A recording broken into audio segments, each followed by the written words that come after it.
지난 20대 대선 당시 이단 신천지가 조직적으로 선거에 개입하려고 한 정황이 속속 드러나고 있습니다. 코로나 팬데믹 당시 방역을 방해한 혐의로 구속된 이만희 교주가 구속 직전 신천지 고위 간부에게 전화해 대권 주자들에게 접근하라고 지시한 것으로 확인됐습니다. 탄핵 정국으로 혼란한 상황에서 목회자들의 생각을 들어봅니다. 한국복음주의협의회 회장 임석순 목사는 모든 역사는 하나님이 이끄신다면서 헌법재판소 판결에 승복하고 존중하는 것이 하나님의 주권을 인정하는 일이라고 말했습니다. 전 세계 선교지 소식을 전하는 미션 리포트 시간은 최근 푸에고 화산 분화로 피해를 겪고 있는 과테말라 소식을 들어봅니다. 여러분 안녕하십니까? CBS 뉴스입니다. 지난 20대 대선 당시 이단 신천지가 조직적으로 선거에 개입하려고 한 정황이 속속 드러나고 있는데요. 신천지 이만희 교주가 코로나 팬데믹 당시 방역을 방해한 혐의로 구속되기 전날 신천지 고위 간부에게 대권 주자들에게 접근하라고 지시한 것으로 확인됐습니다. 구속되기 전에 이만희 교주가 왜 대권 주자들에게 접근하라고 했을까요? 송주열 기자의 단독 보도입니다. 신천지 이만희 교주는 지난 2020년 8월 1일 감염병 예방법 위반과 횡령, 업무방해 등 혐의로 구속됐습니다. 신천지 관계자들이 방역 방해 혐의로 무더기로 구속되고 자신마저 구속될 위기 앞에서 이만희 교주는 구속되기 전날 고위 간부에게 특별한 지시를 하달합니다. 자네가 어떻게 만나든지 말하든지 하게 되면은 지금 내가 하는 말을 잘 들어가지고 말해줘야 되거든. 지금 잘못 계산되고 있다. 분명히 목사의 말만 듣고 그래 하고 있다. 이렇게 해야 되고. 정치권에 접근해 코로나 팬데믹으로 위기에 몰린 신천지의 입장을 적극 대변하라는 지시로 보입니다. 이만희 교주는 대권 주자들에게 신천지의 조직력을 과시하라고 구체적인 지시까지 내립니다. 이름이 얼마나 멍텅구리한 게 욕심 많은 이게 대권 주도자들이라는 것이다. 신천지가 손잡고 있는 사회단체들이 얼마나 많은지 아나?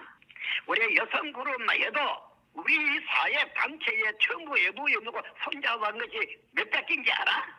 이 사람들이 이제 너무나 모르는 멍청이 바보들이라.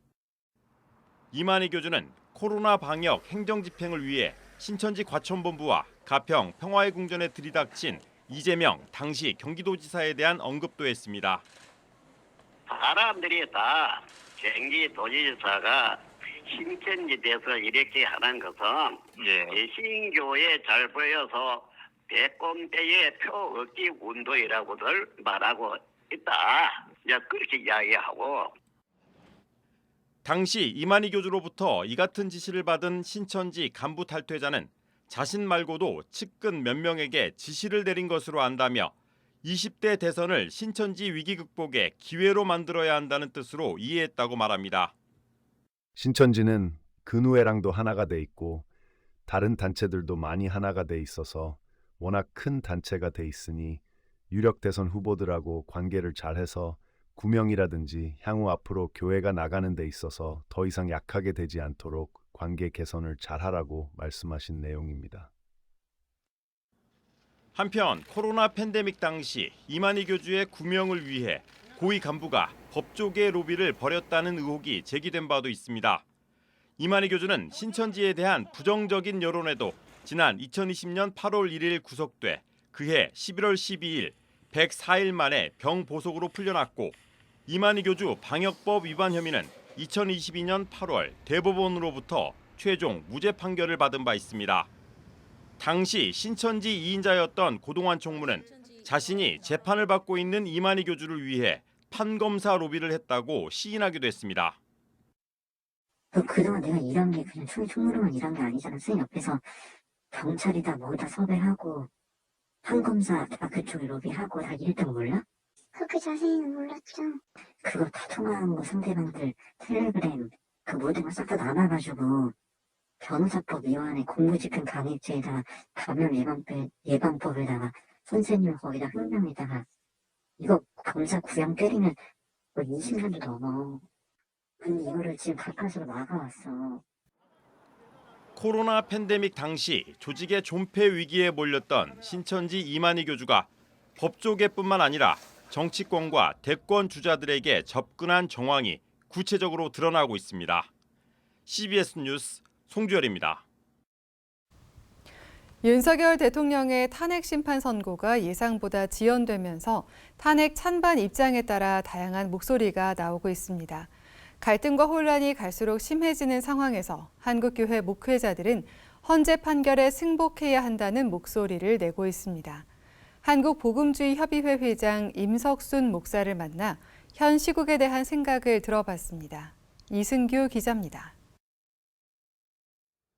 한국복음주의협의회 회장을 맡고 있는 한국중앙교회 임석순 목사는 모든 역사는 하나님의 주권에 있다는 것을 그리스도인이 믿어야 한다고 말했습니다.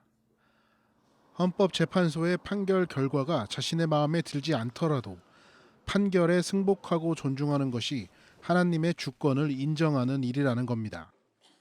하나님의 주권을 인정하는 것을 반드시 붙잡고 있어야 되거든요.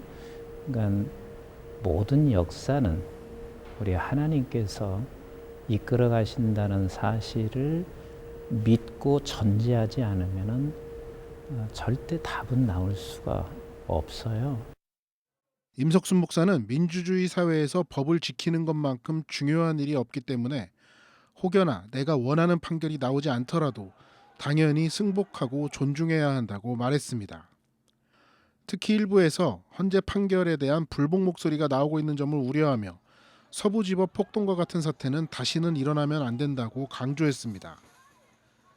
임 목사는 예수는 어떻게 했을까를 생각하면 더더욱 폭력이나 물리력을 행사하면 안 된다고 덧붙였습니다. 우리가 대처하는 방법에 있어서도 하나님이 어떻게 하실까? 이 질문 앞에 서면 폭력은 나올 수가 없어요. 평화적 방법으로 우리가 대처할 수 있어야 되는 것이 기독교인들이 가져야 할 기본 자세라고 그렇게 보지요.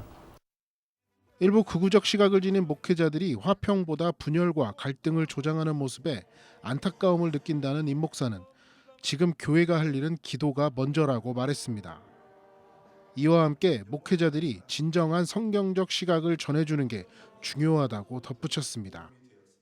이런 때는 교회가 우선 기도하는 일과 적어도 지도자들은 이런 때 어떻게 성경적 가치관을 세워야 할지를 선포해 주는 일이 교회가 지금 해야 할 일이 아닌가 싶어요. 한국복음주의협의회는 1981년 3월 박조준, 정진경 목사 등 온건 중도의 복음주의적 입장을 표명하는 목회자들 중심으로 창립한 단체입니다. 한복협은 복음주의를 표방하며 화합과 치유의 메시지를 교회와 사회에 주로 전달해 왔습니다. 윤석열 대통령에 대한 헌재의 탄핵 심판 선고가 임박한 시점입니다. 헌재 판결 이후가 더 걱정이 되는 만큼 그리스도인들의 현명한 자세가 필요한 때입니다. CBS 뉴스 이승규입니다.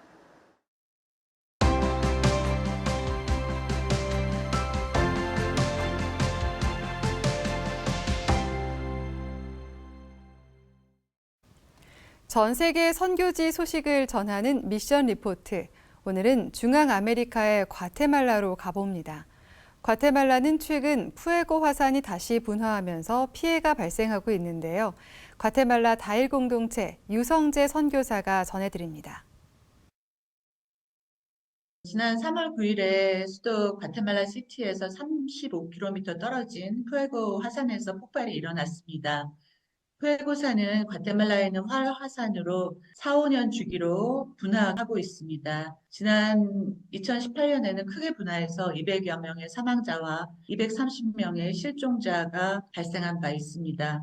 이번 폭발로 인해서 화산 기둥은 4,800m 솟구쳤고 고온의 수증기와 용암 및 암석이 흘러내리는 현상이 있었습니다. 과테말라 정부는 10일에 위험 3단계의 재난 경보를 발령하여 3만 명이 대피했으나 다행히 희생자는 없는 것으로 발표되었습니다.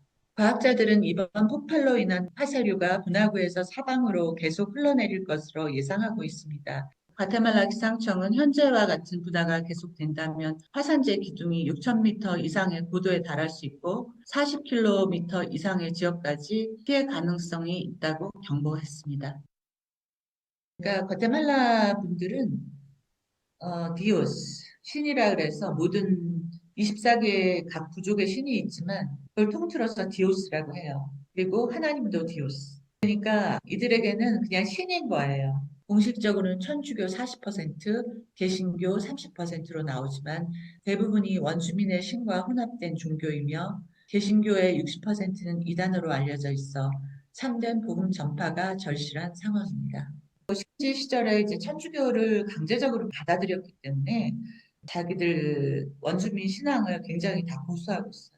그 마을마다 신당이 있어서 그 신당에는 그 원주민 부족의 신을 가장 높은 자리에 딱 모시고 있습니다. 과테말라 선교는 교육이 굉장히 절실한 그런 상황입니다.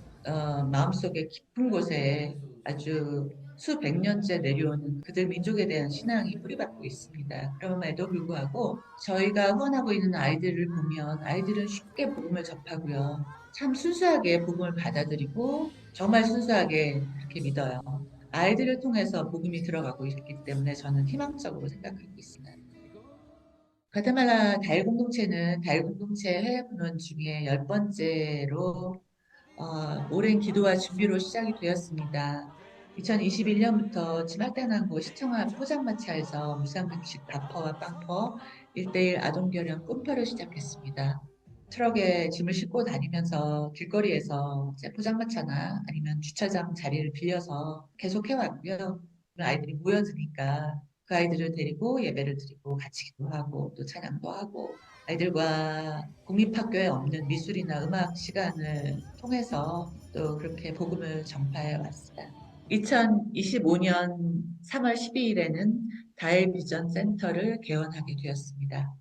과테말라에는 풀모, 미혼모, 주모 가정의 아들이 많습니다. 이 아이들이 10살 정도 되면 벌써 일터로 나가야 되고 어린아이들도 길거리 다니면서 물건을 팔고 행상을 하는 아이들이 많습니다.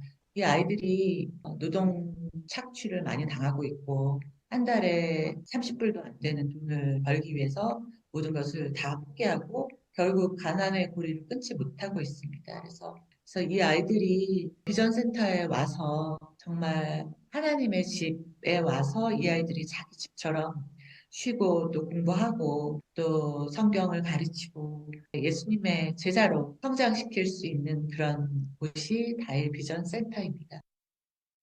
이번 푸에고 화산으로 인해서 3만 명이 대피하였고 집과 또 일터를 떠나서 피해 있는 상황입니다. 지금 화산 폭발 이후에 3만 명이 대피를 했는데 이분들이 가난한 지역의 사람들이기 때문에 많은 어려움들이 있습니다. 이분들이 속히 집으로 돌아갈 수 있도록 기도 부탁드립니다. 과테말라 다일 공동체에는 237명의 결혼아동과 100여 명의 아동들이 밥화해 오고 있습니다. 더 많은 아이들이 따뜻한 밥을 먹고 노동 착취에 시달리지 않고 교육의 기회를 받을 수 있기를 기도해 주시기 바랍니다. 과테말라의 어린이들을 예수님의 제자로 잘 양육할 수 있도록 기도 부탁드립니다. 지금까지 과테말라에서 유성재 선교사였습니다. 감사합니다.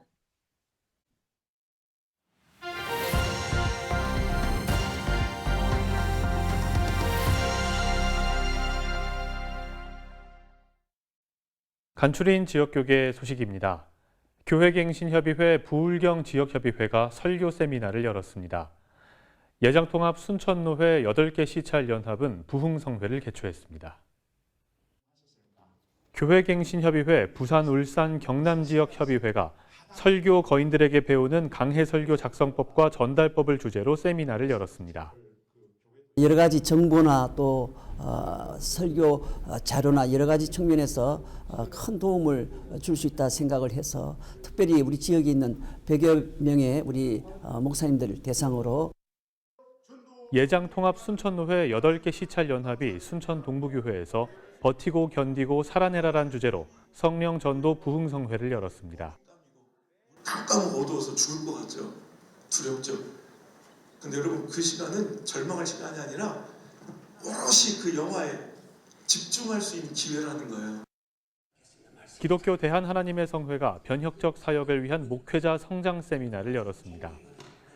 이번 세미나는 이틀에 걸쳐 7번의 세미나가 진행됐으며 비전교회 100교회를 선정해 목회자 지원비도 전달했습니다.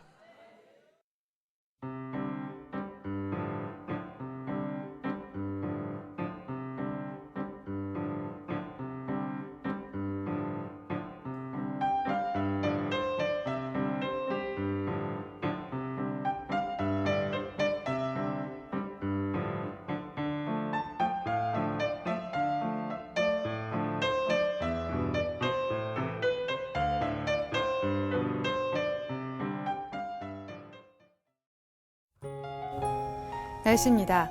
내일은 전국이 맑겠지만 초미세먼지 농도가 나쁨 수준을 보이겠습니다. 내일 아침 최저 기온은 0도에서 9도, 낮 최고 기온은 14도에서 22도로 일교차가 크겠습니다. 이상으로 뉴스를 마칩니다. 시청해주신 여러분 고맙습니다.